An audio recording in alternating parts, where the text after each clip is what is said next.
잘 지내셨죠? 예. 제가 작년 10월에 이제 조기 은퇴를 하고 지금 칼빈 신학대학원 용인에 있는 칼빈 신학대학원 2학년생들 전공 필수 기독교 윤리를 가르치고 있는데 강의를 4번 했습니다. 너무너무 좋아요. 진작 그럴 걸 그런 생각. 왜 이 말씀을 드리는가 하면 목회가 참 힘든 일이구나. 목회가 힘든 일이구나. 그래서 특별히 우리 오 목사님을 위해서 계속 좀 기도해 주시고 사모님 물론이고요. 기도 많이 해 주셔야 됩니다. 그래서 제가 잘 지내고 있고요. 사흘 동안 뭐 길지는 않지만 함께 말씀을 이제 나누게 되겠는데 한 가지 도와주실 일이 있어요. 조금은 이상하게 들릴 수 있는데 여행 가이드 있죠. 혹시 여행 가이드 혹시 여행사 하시는 분들이 계신지도 모르겠습니다만은 여행 가이드에 철칙이 있어요. 가리지 말라. 무슨 뜻일까요? 아무리 여행 가이드가 설명을 잘하고 뭐 외국에 능통하고 달변이고 말이죠. 재미있고 그래도 실제로 유적지나 좋은 풍경을 가려서는 안 돼요. 가이드 이야기 들어온 거 아니잖아요. 그렇죠? 관광객들이 가이드 그죠? 얼굴 보러 온 거 아니잖아요. 그 사람 때문에 웃고 즐기려고 온 게 아니고 실제로 유명한 관광지 그게 풍경이라든지 무슨 사적이라든지 뭐 여러 가지 유물이라든지 그걸 보러 왔단 말이죠. 그래서 도와주셔야 할 것이 저는 소위 말하는 정통 붕 강사가 아니에요. 정말 바라는 것은 예수님을 여러분들이 다시 만나 그분의 임재를 뜨겁게 경험하는 부흥상회가 되어야 된다는 뜻이에요. 제가 가릴 것 같으면 그렇게 하세요. 제 이야기를 너무 많이 한다든지 괜히 종교성을 자극하고 감정을 부추겨서 울게 만들고 웃게 만들고 그 저희 일이 아니에요. 임영웅 트로트 가수 그죠? 그분만 와도 아줌마들 얼마나 할머니들 울어요. 그죠? 어린 정동은 희망가 부르면 막 객석이 디벼져요. 그죠? 그렇습니다. 드라마 보고도 울지 않아요. 그래서 정말 십자가 지신 우리 주님 이 고난 주간에 그분을 만나셔야 되고요. 성령께서 주 강사세요. 저는 도구에 불과해요. 그분이 여러분들의 마음을 만져주셔야 되고요. 열어주셔야 되고요. 듣게 하시고 각성시켜 주셔서 있는 자리에서 정말 일어나 빛을 발하는 그런 기쁨 있는 봉상회가 될 수 있어야 합니다. 도와주셔야 돼요. 집중하셔야 되고요. 정말 주님 만나겠다 그런 갈망이 있어야 됩니다. 여러분 팔복 잘하세요. 정말 복 받아야 되는데 팔복의 첫 번째 복이 뭐예요? 심령이 가난한 자는 복이 있나니. 가난이라는 말 자체가 거부 반응이 생길 수 있는 말이잖아요. 다 부자 되세요. 그죠? 꽃길만 걸으세요. 아니에요. 팔복 가운데는요. 을을 위하여 핍박받는 자는 복이 있나니. 꽃길하고는 전혀 관계가 없어요. 첫 번째 복이 심령이 가난한 자는 복이 있나니. 풀이하면 하나님 은혜 없이는 살 수 없는 인생입니다. 늘 하나님의 은혜를 갈망하는 마음이 가라는 심령이에요. 하나님의 은혜. 그래서 이번에 은혜를 갈망하고 집중해서 예수님 다시 만나 좀 헝클어졌던 우리의 영성이 다시 자리를 잡아서 일어설 수 있는 그런 기회가 됐으면 좋겠습니다. 그런 생각을 좀 가지고 말씀을 같이 오늘 본문 말씀을 찾아 읽고 잠시 저하고 함께 기도하는 시간을 갖도록 하십시다. 그리고 말씀을 보도록 하죠. 요한복음 2장 11절 다 찾으시면 좋겠습니다.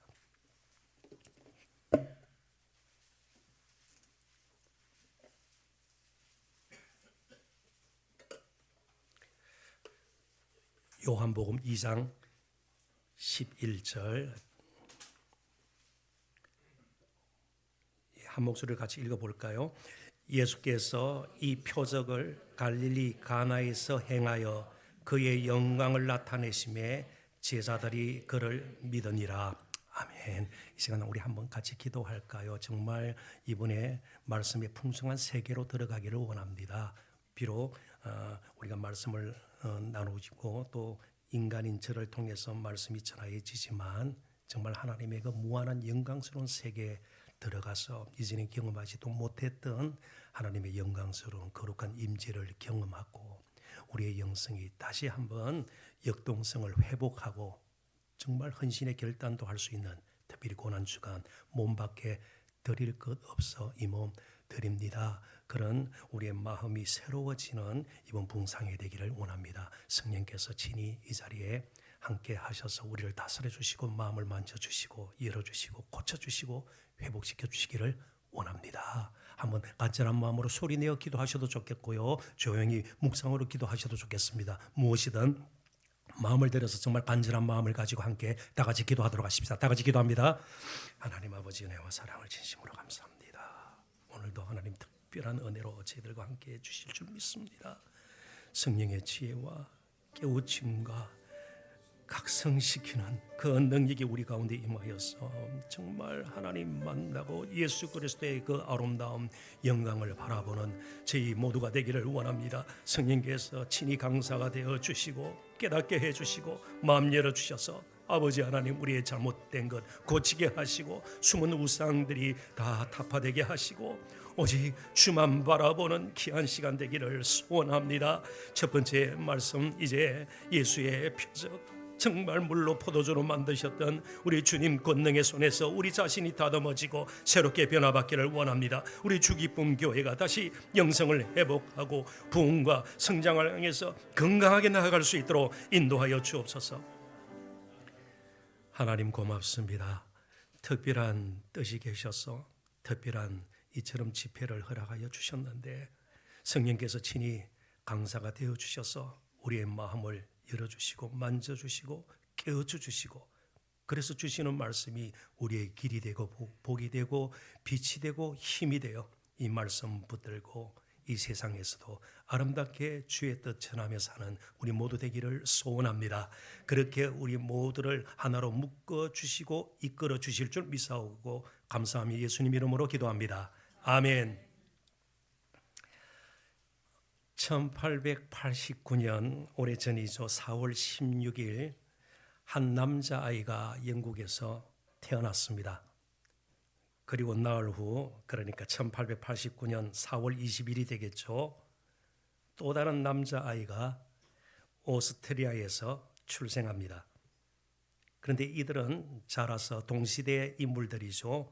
모두 콧수염을 기릅니다. 그들의 사진을 한번 제가 보여드릴게요. 첫 번째 영국에서 태어난 아이가 자라서 이런 모습을 띠게 됩니다. 찰리 채플린, 정말 시대의 희극 배우죠. 요즘으로 치면 뭐 코미디언이나 개그맨이라 부를 수가 있겠죠. 오스트리아에서 태어난 남자아이 또 콧수염을 기르는데 이런 사람이 되는 거예요. 아돌프 히틀러. 날 상관으로 다 유럽에서 태어난 사람들입니다. 한 사람은 많은 사람들에게 웃음을 선사하고 미소 짓게 만들었던 그런 사람이고요. 한 사람은 많은 사람의 눈에 눈물을 흘리게 하고 젊은이들의 생명을 빼앗아가고 가정을 망가뜨렸던 인류의 원형이 되었습니다. 저와 여러분은 이 땅에 왜 태어났을까요? 지금까지 우리는 무엇을 하고 또 앞으로 어떻게 살 것인가 곰곰이 생각해 보신 적이 있나요? 그래서 오늘 시대를 이끌어서 금색은 있지만 사색을 잃어버린 시대다.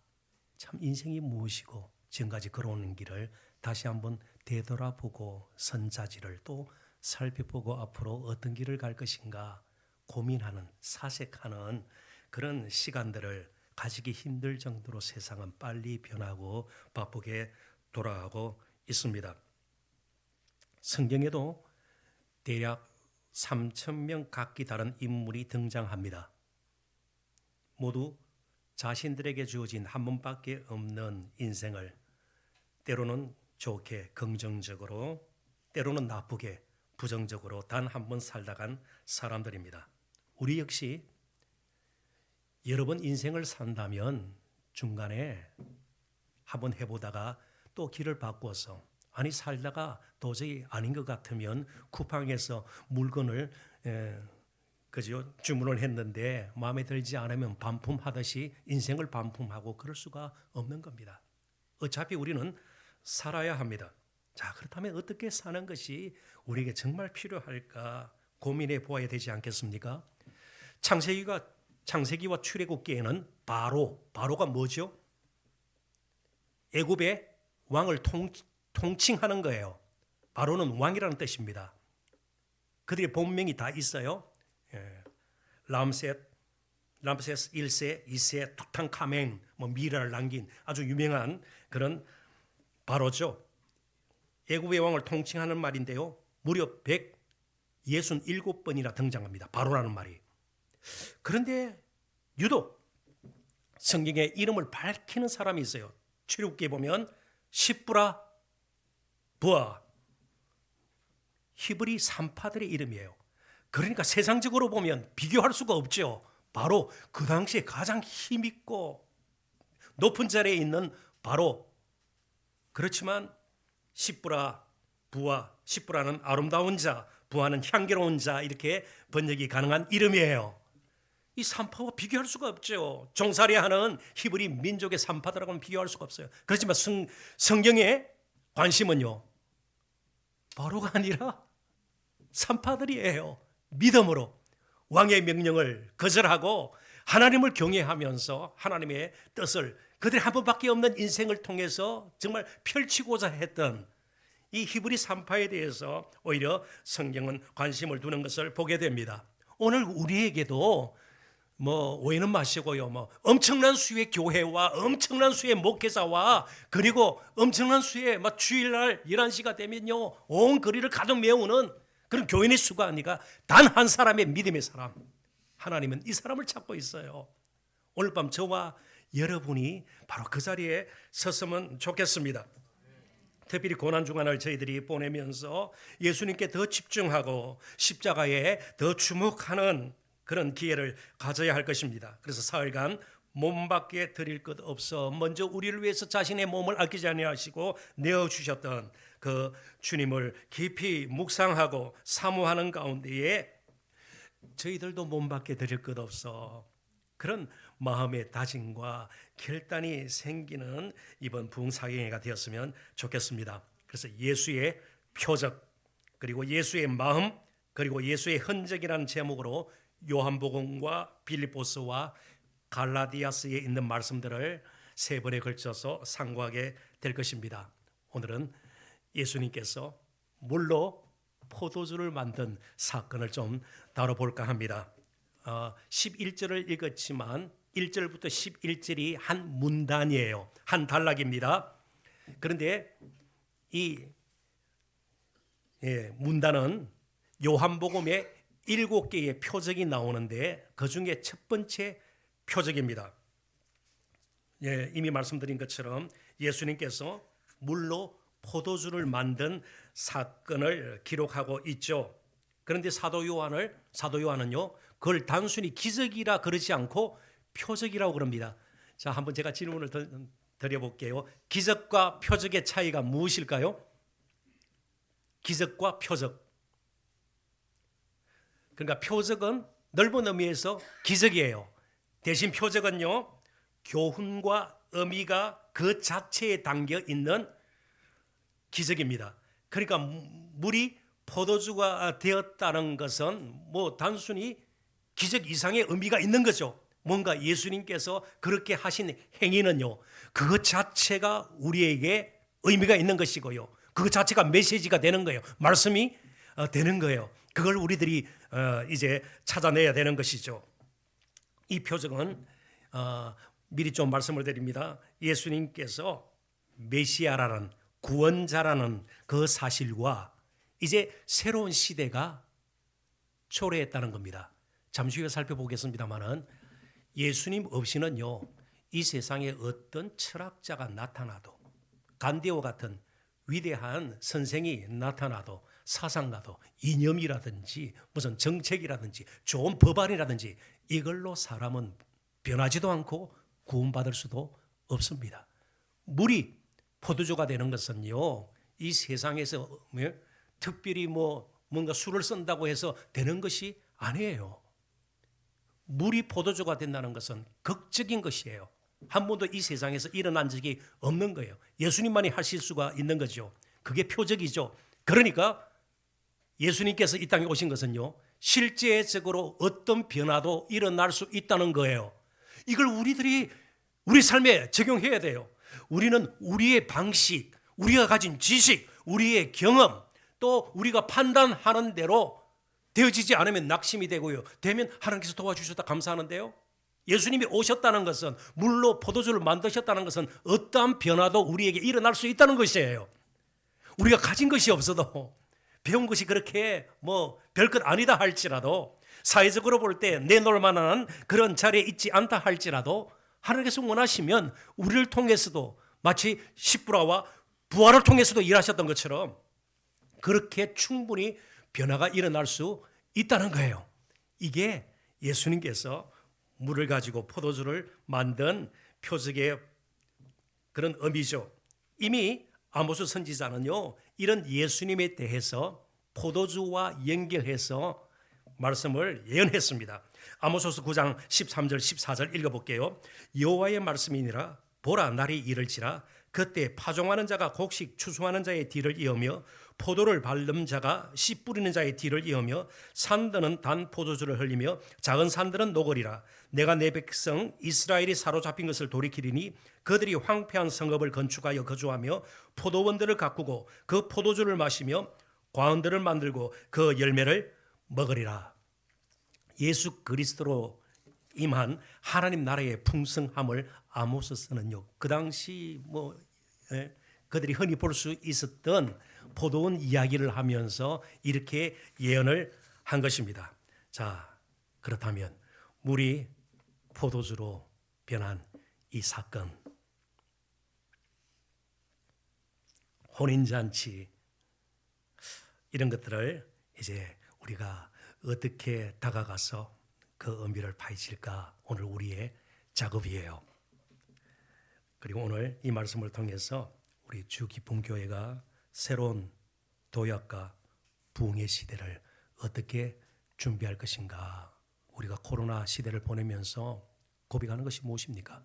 우리 힘으로 할 수 있는 것은 아무것도 없다예요. 대신 하나님께서는 모든 것을 다 하실 수 있다예요.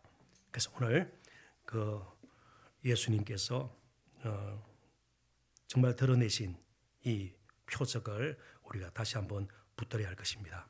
그래서 여러분들 이해를 돕도록 제가 짧은 주제들을 가지고 이제 여러분들과 말씀을 나누기를 원합니다. 첫 번째는 인간의 공경이에요. 인간의 공경. 예수님만이 우리가 가지고 있는 부족함, 연약함, 괴로움들을 능히 해결하실 수 있다는 믿음이 어느 때보다도 우리에게 필요합니다. 우리가 처한 공경, 어렵고 힘들 때에, 아플 때에, 뭔가 막힐 때에 역설적으로 그것은요, 우리에게 강한 메시지가 돼요. 이때야말로 예수님께 나갈 때다. 예수님이 함께 하시면 물로 포도주를 만들듯이 충분히 우리의 상황도 변화시킬 수가 있고 우리의 형편도 역전시킬 수가 있다. 그런 뜻이에요. 그래서 제가 기독교 윤리를 전공을 했는데 제가 참 좋아하는 책 중에 하나가 이거 잊어버려도 괜찮습니다. 알렌 벌헤이라는 분이 책을 썼는데요. 신약 윤리에 관한 책인데요. 그 책 제목이 뭔가 하면 The Great Reversal, 대반전이에요. 대반전. 이게 무슨 말인가 하면 그 당시 사람들의 관습, 전통, 그리고 할라카라고 그들이 가지고 있던 율법을 해석해서 막 짜투리로 뭘 많이 만들어놨어요. 규칙을 엄청 많이 만들어놨어요. 근데 사람은 참 변하지가 않아요. 근데 예수님께서 오셔서 비유를 말씀하시고요, 이런 표적을 행하시면서 세상을 완전히 역전시킨 거예요. 그래서 예수님께서 흔히 하시는 말씀이 너희가 이렇게 하라는 말을 들었으나 나는 너희에게 이르노니, 그렇잖아요. 그러니까 예수님은 언제든지 대반전, 대역전의 드라마를 쓰실 수 있는 분이에요. 우리가 쓰려니까 안 되지. 그분이 함께 쓰시면 되는 거예요. 우리 인생의 드라마가 달라질 수가 있는 거예요. 이스라엘 백성들에게 혼인잔치는요, 엄청난 사건이에요. 엄청난 행사예요. 엄청난 이벤트예요. 어떤 정도인가 하면 혼인잔치에 초청을 할 때 초청을 거부하는 것은요, 초청하는 사람을 모독하는 일이에요. 굉장히 무시하는 거예요. 그래서 결혼잔치는 꼭 참석을 하도록 되어 있습니다. 굉장히 중요한 것이죠. 우리나라도 한때 결혼식 이게 굉장히 이벤트화되면서 주례라든지 하객들을 대여하는 사업이 성행하기도 했습니다. 그래서 어떤 사람은요, 너무 장사가 잘 돼가지고 주례를 1000번 이상 보는 거예요.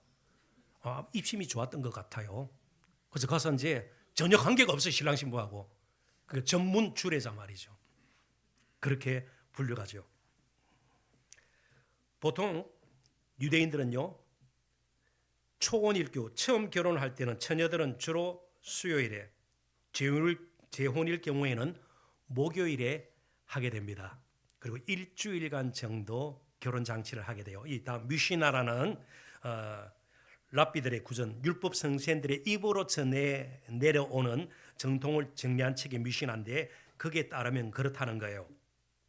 그리고 특별히 이제 초청을 거절하는 것은 굉장히 모독이고 무시잖아요. 초청하는 자에 대해서. 역으로 말이죠, 결혼잔치에서 음식이나 포도주가 모자랄 경우 그건 수치일 뿐만 아니고 하객들에 대한 또 멸시로, 그래서 때로는 고소 소송 사건도 일어날 정도라고 그래요. 명예훼손 요즘으로 치면요. 간혹 벌금을 물리는 예도 있었습니다. 그런데 오늘 앞에 있는 본문 내용을 쭉 보면 포도주가 떨어진 거예요. 아마 그날따라 좀 제자들 베드로가 주량이 좀 센지 모르겠어요.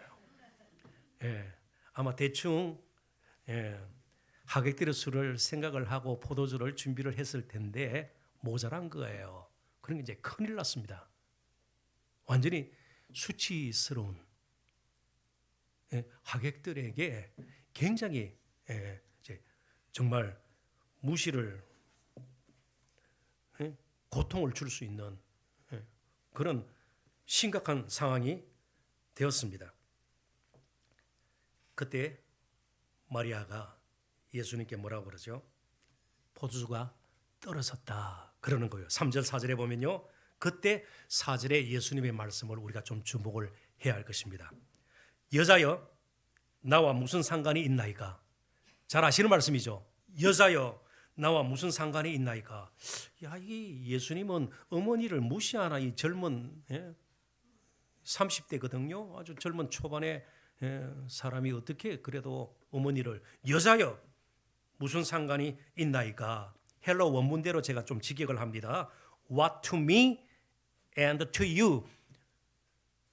그러니까 이게 뭐 동사도 없고 굉장히 까다로워요. 여자여 나와 무슨 상관이 있나이까? 이 말은요, 나에게는 무엇이며 어머니 당신에게는 무엇입니까? 이게 무슨 말이에요? 그래서 여러 해석이 있습니다만은 가장 자연스러운 문맥에 적합한 그런 해석은 바로 이것입니다. 예수님의 관심이 마리아의 가진 관심과 달랐고 문제의식도 달랐다는 것이에요. 이제 풀이를 합니다.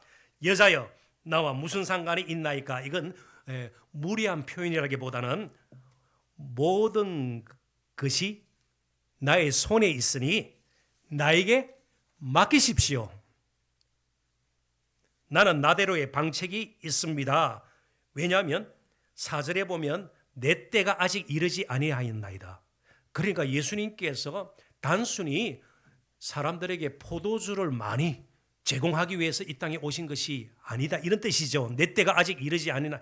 그러니까 더 특별한 일이 남아 있고 그 일 때문에 왔다는 겁니다. 그럼에도 불구하고 예수님께서는요, 어머니의 요청을 거절했나요? 거절하지 않아요. 실제로 물로 포도주를 만들게 됩니다. 이쯤에서 우리가 짚고 넘어가야 할 것이요. 우리에게는 숱한 문제들이 대부분이에요. 그러니까 우리의 차이는요, 사실은 누가 더 똑똑하고 더 잘나고 그게 아니에요. 문제가 더 많고 적음의 차이예요. 자, 그렇다면 우리끼리 비교해봤자 아무 소용이 없는 거예요. 방책이 없다는 거예요. 근본적인 해결책이 없다는 거예요. 그걸 역전시킬 수 있는, 반전시킬 수 있는 그런 길이 우리에게는 없어요. 예수님께 맡기는 것 외에는 다른 방식이 없어요. 예수님께 정말 나아가서 예수님께 나의 문제를 내어놓은 것 외에는요, 근본적으로 처리할 길이 없다는 겁니다. 예수님은 우리를 더 풍성히 하시려고 실제로 오셨어요. 그리고 십자가에서 자신의 몸을 내어놓으시면서 우리를 새롭게 영원한 하나님의 백성 삼으시기 위해서 오셨습니다. 우리를 부욕케 하시려고 가난해지셨다. 고린도후서 8장 9절에 나오지 않아요? 그래서 이제 우리들의 말은 달라야 돼요. 세상에서 하도 안 되면 어떻게 해요? 선택을 하는데 어떤 선택을요? 더 이상 방법이 없을 때 어떻게 해요? 사람들이 자기를 이해해 주지도 않고 자신이 가지고 있는 아픔을 도저히 공감하지도 않고 하다 안 되면 선택을 하는데 무슨 선택요? 극단적 선택을 해요. 그게 무슨 말씀인지 여러분 잘 아시잖아요. 극단적 선택을 해요. 그런데 우리에게는요, 더 적극적인 선택이 있고 최상의 선택이 있어요. 무엇이에요? 예수님께 맡기는 거예요. 예수님께 맡기는 거예요. 실제로 맡기는 거예요. 나의 공부를, 나의 진로를, 나의 토익과 스펙을 실제로 맡기는 거예요. 나의 사업을 실제로 맡기는 거예요. 그래서 예수님께서 따르는 무리에게 제일 먼저 믿음의 행위로 요구했던 것이 무엇입니까? 나를 따르라예요. 나를 따르라. 그랬더니 어부 출신들은요, 거물을 버려두고 예수님을 따랐고요. 그 다음에 돈벌이 잘 되던 세간의 마태는요, 세간을 뒤로 하고 돈벌이 되던 그곳을 떠나서 예수님을 따르게 돼요. 이게 따르면요, 내 인생을 이제 주님의 손에 맡겨드립니다. 맡겨드립니다. 먹고 사는 문제는 해결되었다 그런 뜻이 아니에요. 앞으로 무엇을 하든 어떤 일을 만나도 주님을 따른다는 것은 인생을 맡기는 겁니다. 이게 믿음의 본질이에요. 믿음의 첫 번째 본질이 바로 위탁이에요. 내 인생을 주님께 맡기는 것이에요. 내 스스로 왕이 되어서 왕국을 쌓던 것을 포기하고 이제는 나의 왕이 되어 주십시오. 내 인생의 진정한 소유권자가 주님 당신이십니다. 나는 청지길 따름입니다. 맡겨주셨으니 살 따름입니다. 그래요. 그렇습니다. 누가복음 12장 여러분 잘 아시는 어리석은 부자의 비유가 나와요. 그 비유에 보면 내라는 말이 7번 나와요. 내가 내 심중에 이르기를, 모든 게 자기 중심이에요. 자신의 왕국이에요. 그에 따라 곡식이 아주 풍성했어요. 그랬더니 나눠주기보다 어떻게 생각했어요? 곡간을 더 짓고 남은 평생 즐기면서 살자, 그렇게 생각을 한 것이죠. 그러면서 굉장히 마음 푸근하게 가실 때 이어지는 말씀이 무엇입니까? 오늘 밤 내 영혼을 도로 찾으리니. 도로 찾다는 말은 헬라어로는 상업 용어입니다. 빌려준 것을 되받다예요. 반환하는 거예요. 그러니까 어리석은 부자의 영혼, 생명까지도 빌려 쓴 거예요. 저와 여러분 마찬가지예요. 우리 생명을 우리가 조금 연장할 수는 있지만 죽음을 피할 수는 없는 거 아니겠어요? 그렇다면 주어진 인생 가운데 한 번밖에 없는 삶을 살면서 우리가 과연 어디에 내 인생을 걸고 살 것인가, 굉장히 중요한 문제입니다. 예수님께서 우리를 변화시킬 때는요, 대충 하지 않습니다.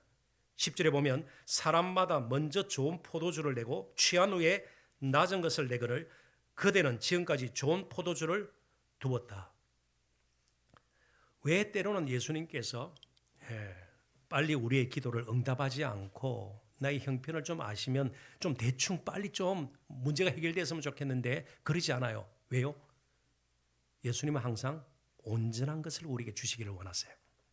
대충이 아니에요. 대충이 아니에요. 임시방편이 아니고요.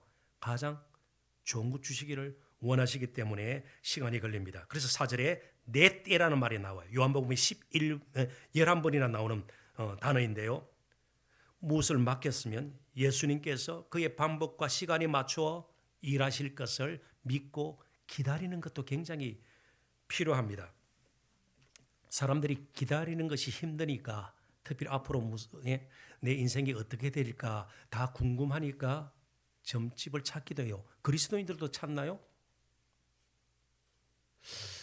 근데 뭐 찾는가 보죠. 이게 실제인지는 모르겠는데 미아리에 점집이 많잖아요. 그런데 그런 뭐 편말이 붙었다고 그러대요. 주일은 쉽니다. 주일날은 가서 그 교회 가시라고, 우리도 쉬어야 된다고 뭐 그까지는 좋은데, 더 웃긴 게 있어요. 교육자 우대. 어디에 개척을 하면 좋을까?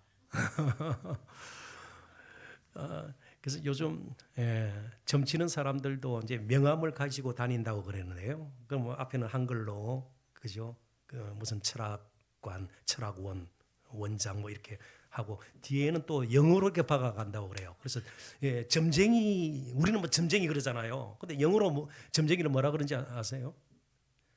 비전 컨설턴트. 비전 아빌에 대해서.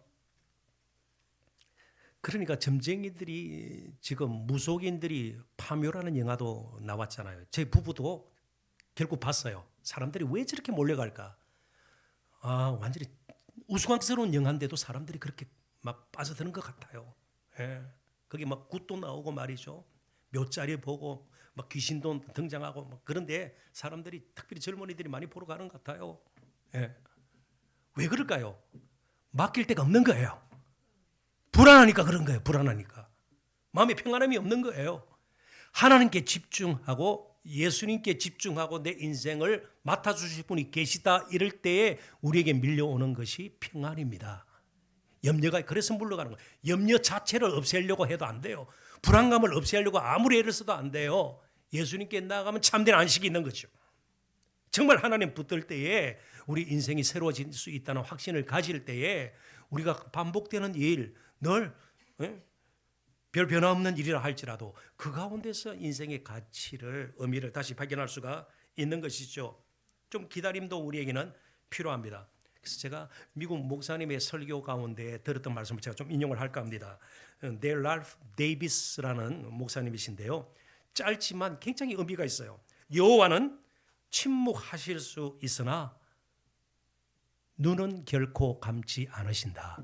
우리가 기도해도 빨리 응답이 안 될 때가 있어요. 그럴 때는요, 하나님께서 나의 기도를 듣지 않으신가?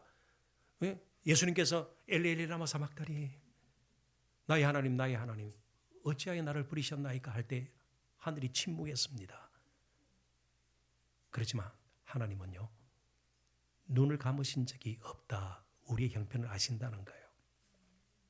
우리를 보고 계신다는 거예요. 우리가 가야 할 길이 어떤 길인지 미리 보고 계시고 우리를 기어코 좋은 길로 이끄실 수 있는 신실하신 분이라는 겁니다. 그래서 정말 인생의 공경, 인간의 공경, 유일한 해결책은요, 예수님의 반전, 예수님의 변화시키는 물을 가지고 포도주로 변화시키는 그 능력을 우리가 힘입을 때 가능하고요. 두 번째는요, 내면의 변화입니다. 자, 변화가 일어나야 되는데 겉으로 몇 가지 고친다고 되는 것 아니에요. 내면으로부터, 그러니까 중심으로부터 변화받지 않으면 우리는 말씀대로 살기보다는 살던 습관대로 사는데 더 길들여져 있어요. 다시 돌아갑니다. 그래서 내면의 변화가 참으로 필요합니다. 그게 두 번째 주제예요. 유대인들은 먹기 전에 혹은 예배 전에 손과 발을 씻는 관습이 있었습니다. 이 위생에 관한 것이라기보다는 종교적인 색채가 더 짙은 것이에요. 본문에 나타난 이 물은 바로 유대인들의 정결 의식에 사용되는 것이었습니다. 그러니까 어디 갔다 와서 집 안에 들어갈 때 손과 발을 씻습니다. 손과 발을 씻어요. 그런데 그 손과 발을 씻을 때 발을 씻기는 종이 종 가운데서는 가장 천한 종이에요. 가장 급이 낮은 종들이 하는 일이 손님들의 발을 씻기는 일이에요. 근데 우리가 앞으로 또 요한복음을 볼 기회가 있겠습니다만은 13장에 보면 예수님이 제자들의 발을 씻기시는 것을 봐요.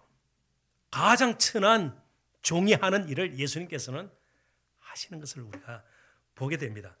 그만큼 예수님께서는요, 우리를 사랑하시고 우리를 섬기시려고 몸까지 들여서 섬기시려고 오신 분이에요. 그러니까 우리가 뭐 결단하고 거룩하게 살아야 되겠다, 굉장히 다짐을 하기 전에 먼저 예수님께서 결단을 하고 오신 것이에요. 가장 낮은 자리에 가서 바로 김중훈 목사 너를 부르고 방황하던 너를 불러서 내가 너와 평생 함께 하겠다. 그렇게 작정하시고 오신 거예요. 작정하시고 오신 거예요. 그런데 우리는요, 그분의 도움을 거절하고 자꾸 다른 데서 길을 찾는단 말이죠. 바로 이 물은 이렇게 손과 발을 씻는 정결의식, 부정타지 않기 위해서, 혹시 이방인과 접촉했을지도 모르고요, 부정한 물건에 닿았을지도 모르고 이걸 다 없애는 거예요. 요즘 말로 부정탄다 그러잖아요.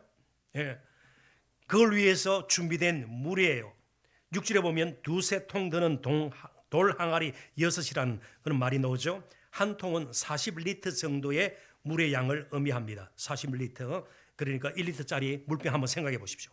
그러니까 돌 항아리 하나에 두세 통 든다 그랬으니까 80에서 120리터예요. 그런 물이 들어가는 항아리가 6개나 있었습니다. 아무튼 엄청난 양입니다. 그런데 아무리 이 물로 씻어도 꾸준히 정결의식을 따라 살아도 사람은 변하지 않아요. 특별히 마음속은 변하지가 않습니다. 그럴듯하게 꾸미는 데 더 익숙해질 수 있어요. 그래서 참 목회자인 저 자신도 자칫 잘못하면 그런 유혹에 빠져요. 자꾸만 가면을 쓰게 되는 바리새인들, 그죠? 외식한다 할 때 가면을 쓴다 그런 뜻 아니겠어요? 그래서 정말 부끄러운 이야기인데요. 목회자들의 11계명이 있어요. 10계명이에요. 10계명을 지나서 11계명. 뭔지 아세요? 목사님 혹시 11계명 안 배우셨는가 보다. 11계명 들키지 말라. 정직하기가 참 쉽지가 않아요. 그런데 정직함을 어디서부터 배워야 돼요? 하나님 앞에서부터 배워야 돼요. 중심이 변화받는 것으로부터 시작을 해야 되는 것이에요. 그렇습니다. 뭐 세상 사람들도 그렇지 않아요. 의식이 바뀌지 않으면 뭐 세뇌되고 말이죠. 가스라이팅이라는 말 쓰잖아요. 뭔가 이렇게 지배를 받고 그래서 할 수 없이 막 끌려다니는 그렇게. 그래서 오죽하면 어떤 분이 칼럼을 하나 썼는데 우리나라를 따라공화국. 따라공화국이 뭐예요?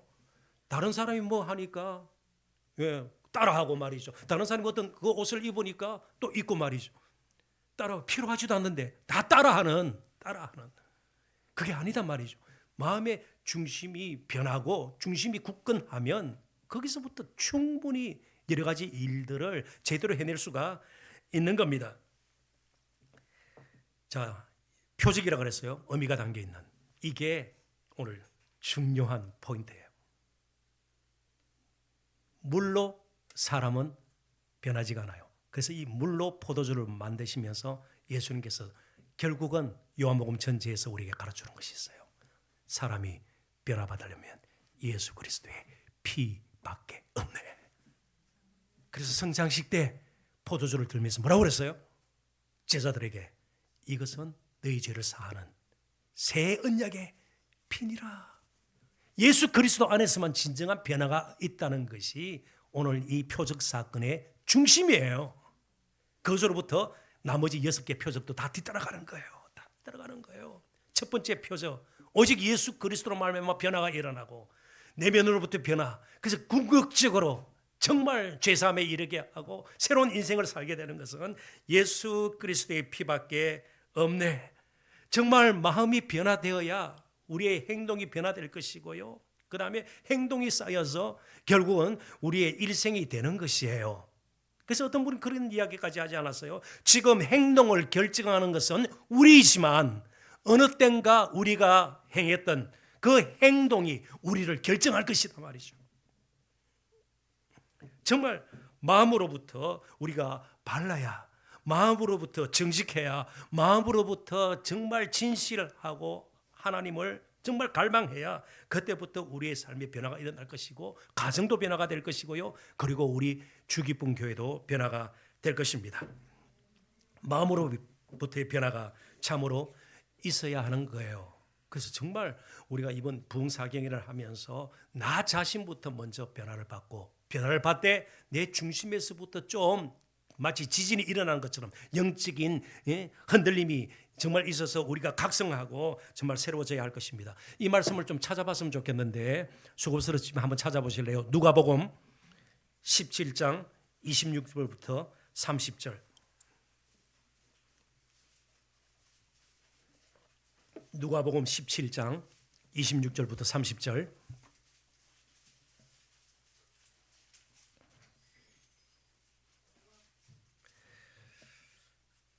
자, 찾으셨나요? 우리 같이 한번 읽어볼까요? 노아의 때에 된 것과 같이 인자의 때에도 그러하리라. 노아가 방주에 들어가던 날까지 사람들이 먹고 마시고 장가들고 시집가더니 홍수가 나서 그들을 다 멸망시켰으며 또 롯의 때와 같으리니 사람들이 먹고 마시고 사고 팔고 심고 집을 짓더니 롯이 소돔에서 나가던 날에 하늘로부터 불과 유황이 비오듯 하여 그들을 멸망시켰느니라. 인자가 나타나는 날에도 이러하리라. 아멘. 자, 이제부터 질문을 좀 드릴 텐데요. 우선 노아와 롯 시대의 공통점이 뭔가요? 다 멸망과 연결이 됩니다. 그렇죠? 노아 때는 홍수로, 그리고 롯의 때는요 유황불로. 그러니까 엄청난 죄악이 가득한 것 같은데 오늘 본문에 예수님께서 말씀하시는데 보니까 그런 것 같지가 않아요. 멸망한 그런 여러 가지 이유들, 그 당시 뭐 저급한 생활, 난잡한 생활, 이런 것들이 안 보여요. 그냥 노아가 방주에 들어가던 날까지 사람들이 먹고 마시고 장가들고 시집가더니 아이고 큰일 났네요. 저도 결혼했고요. 결혼하신 분들 큰일 났습니다. 장가들고 시집가더니 홍수가 나서 그들 다 멸망시켰으며 롯의 때도요. 먹고 마시고 사고 팔고 심고 집을 짓더니 왜 예수님께서 이 말씀을 하셨나요? 특별히 노아 시대의 홍수, 당시 유대인들이 몰랐을까요? 알죠. 롯의 때 소돔 고모라가 멸망당한 건 모를까요? 알죠. 뭐 우리나라로 치면 이전에 뭐 IMF 시대 때 뭐 힘들었던 더 윗세대는 6.25 전쟁의 참상 뭐 이런 거 다 알잖아요. 그러니까 이 이야기들은 끔찍한데 그런 것이 없는 거예요. 최소한 본문에는 그들의 그 당시 사람들의 악행이나 불의에 대해서 언급이 없어요. 이게 우리가 조심할 부분입니다. 그런데 이게 사용된 단어 먹고 마시고 장가들고 시집가고 먹고 마시고 사고 팔고 심고 집을 짓더니 이건 참조로 좀 아시면 좋겠습니다. 헬라어에서 동사를 사용할 때 미완료형이라는 것을 쓰면요 반복적인 행위를 뜻할 때 그 동사형을 씁니다. 그러니까 아침에 일어나서 먹고 마시고 또 장가들고 시집가더니 그 다음 날도 먹고 마시고 장가들고 시집가더니 일주일 내내 먹고 마시고 사고 팔고 심고 집을 짓더니 한 달 지나고 1년 지나고 10년 지나고 늘 먹고 마시고. 무슨 뜻이에요? 이것을 했기 때문에 멸망당한 것이 아니라 이것만 했기 때문입니다. 이제 조심하셔야 됩니다. 제기도 하는 말이에요. 교회 다니고 나머지는 늘 먹고 마시고 신고 집을 짓고 팔고 사고 그 다음날 또 일상의 노예가 되어서 사는 거예요. 혹시 오늘 한국교회 많은 성도들이 심지어 목회자들이 직업적으로 그냥 하는 일만 반복하면서 살고 있지는 않은가? 시대가 어떤 시대인가? 내 인생이 지금 어디로 가고 있는가? 이런 깊은 고민과 정말 마음속에 결단과 변화 없이 반복되는 일만 하고 있지 않은가 말이죠. 우리의 예배가 습관적으로 그냥 진부하게 타성에 젖어서 일주일 지났으니까 예배하고 뭐 또 찬양하고 그리고 또 식사하고 또 헤어지고 그 정도가 아닌가. 실제로 생활 가운데서 그러니까 먹고 마시고 장가들고 시집가는 가운데서 먹고 마시고 사고 팔고 신고 집을 짓는 가운데서 이 마지막 때가 올 것이라는 것을 알고 정말 하나님의 백성으로 거룩하게 살아야 되는 건 아니겠냐 말이죠. 자, 거룩이 무엇입니까? 성경에 거룩이란 말 얼마나 많이 나오죠. 그죠? 거룩, 히브리어로 카도시, 그리고 헬라어로 하기오스. 거룩의 근본적인 뜻이 무엇일까요? 그래서 예를 들겠습니다. 어떤 양이 있는데 하나님 앞에 제사 드릴 때 거룩하고 흠이 없는 양 그렇습니다. 그죠? 거룩하고 흠이 없는 양. 흠이 없는 양은 이해가 돼요. 눈이 멀거나 절거나 뭐 그죠? 병들은 이런 것 하나님께 제사용으로 드리면 안 되죠. 그렇습니다. 온전한. 그런데 거룩한 양이 뭘까요? 거룩한 양. 거룩한 양이니까 다른 양들이 풀을 다 뜯어먹고 난 뒤 나중에 다 양보하고 그래서 거룩한 양인가요? 예? 거룩한 양이 뭔가요? 그럼 거룩의 근본적인 뜻이 뭐예요? 거룩한 양이라는 것은 하나님께 제물로 드려지기 위해서 따로 떼어놓은, 그래서 구별하다. 그죠? 그게 거룩의 본질적인 것이에요. 그러니까 거룩을 이렇게 풀이할 수 있죠. 어떤 특정한 목적을 위해서 따로 떼어놓은, 이게 거룩이에요. 그러면 저와 여러분이 성도예요. 신약의 성도. 성도라는 뜻은 거룩한 물이에요. 거룩한 물이에요. 거룩하다 그러면요. 그러니까 주일날 예배 드릴 때 거룩하지 않은 사람이 있나요? 주일날 거룩하지 않은 목사 본 적이 있나요? 주일날 거룩하지 않은 중직자들 본 적이 있나요? 주일날 다 거룩해요. 나머지 시간에 먹고 마시고 장가들고 시집가는, 먹고 마시고 사고 팔고 신고 집을 짓는 이 일상생활 가운데서 따로 떼어놓았기 때문에 나의 시간, 그죠? 나의 지식, 나의 돈, 그리고 나의 모든 가지고 있는 것, 생명까지도 하나님의 뜻을 이루기 위해서 따로 떼어놓은 것이니까 우리는 거기에 맞게 살아야 되는 것이죠. 그러려면 마음에서부터 이런 생각이 우리에게 다시 새로워져야 되는 것이에요. 그래야만 세월을 허비하지 않죠. 그래서 거룩의 반대는 방탕입니다. 방탕. 오해 말고 잘 들으십시오. 한 젊은이가 그래도 참 예수 잘 믿고 싶은데 아직 친구들과 만나다 보니까 또 한잔했네요. 과음을 했어요. 근데 주일날 왔는데 어찌 되었는데 아이고 어느 권사님과 술 냄새가 나는 거예요. 주일학교 교사예요. 술 냄새가 나는 거예요. 이런 방탕한 놈. 그런 꼴로 어떻게 교회를 와 혼을 내는 거예요. 네, 이 권사님 그럴 수 있죠. 오해는 마시고요. 근데 이 권사님 새벽기도 잘 나왔어요. 그리고 오전 내에 주무세요. 집에 가서. 그리고 오후에는 연속극 계속 보세요.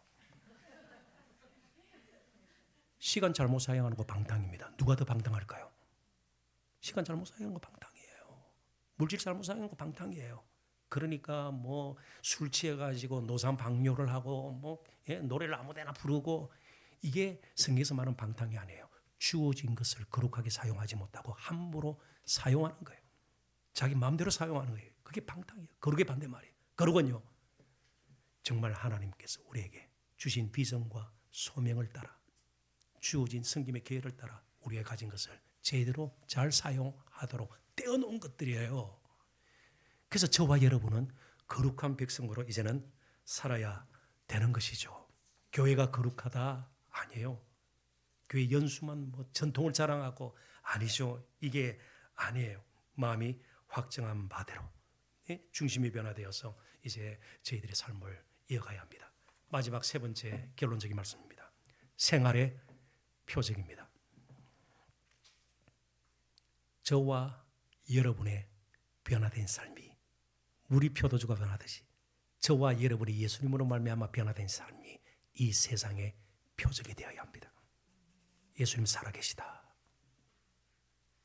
교회가 존재하는 이유, 이런 것들의 표적이 되어야 합니다. 우리끼리만의 모임이 되어서는 안 됩니다. 정말 우리끼리 있으면 참 편하고 좋잖아요. 아니에요. 정말 온갖 종류의 갈등과 괴로움과 아픔과 부딪힘이 있는 그곳에서 우리는 하나님의 거룩한 백성으로 살아야 합니다. 지금 다 먹고 마시고 그렇게 해요. 우리도 해요. 그런 가운데서 우리가 표적이 되어줘야 합니다. 그래서 말씀을 맺으면서 이 요한복음을 기록한 사도 요한의 이야기를 조금 할게요. 자, 사도 요한은 예수님의 제자들 가운데 굉장히 젊은 제자였습니다.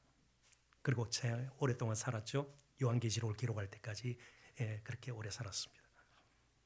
그런데 젊을 때 예수님 만나고 나서도 뭐 그런 부분이 남아 있었습니다. 그의 별명이 무엇입니까? 우레의 아들. 우레라는 뜻은 청둥의 아들. 그래서 누가복음 9장에 보면 실제로 뭐 분노를 발하고 이런 모습이 드러나고 있어요. 그렇습니다. 예수님과 사마리아 어느 마을에 갔더니 영접을 안 하니까 당장 뭐라고 그랬습니까? 지금 뭐 불 내렸어 그냥. 예? 앞차가 좀 빨리 안 가면 뭐 빵빵하는 정말 우리의 아들이 예? 막 끼어들면 그냥 갑자기 교회 직분에 관계없이 뭐가 튀어나오는 쌍시옷이 튀어나오고 그런 이 우리의 아들 우리의 아들 성격이 급했어요. 그런데 놀라웠게도 예수님을 만나서 함께 지내면서 또 때로는 예수님의 품에 안기면서 점점 사랑을 느끼고 경험하게 되죠. 그래서 신약 성경의 사랑에 대한 가르침의 40%를 사도 요한이 기록을 했습니다. 변화받은 거죠. 바로 사도 요한이 예수님의 표적이죠. 예수님의 그 사랑의 표적이 된 것입니다. 물이 포도주 변한 것 엄청난 기적이죠. 형편없는 포도 가지고 최상급의 와인을 만들었다. 뭐 그렇다면 사람들에게 유명한 사람 와이너리다 막 칭찬을 받고 유세에 나올지 모르겠어요. 예수님 물로 포도주를 만났는데 이것보다 더 큰 기적이 있습니다. 저와 여러분이 이 자리에 앉아 있는 것 자체가 기적이에요. 기적입니다. 이런 기적이 어디 있어요? 오늘 밤 이 자리에 앉아 있는 가장 이상한 모임 사람들이 볼 때는요.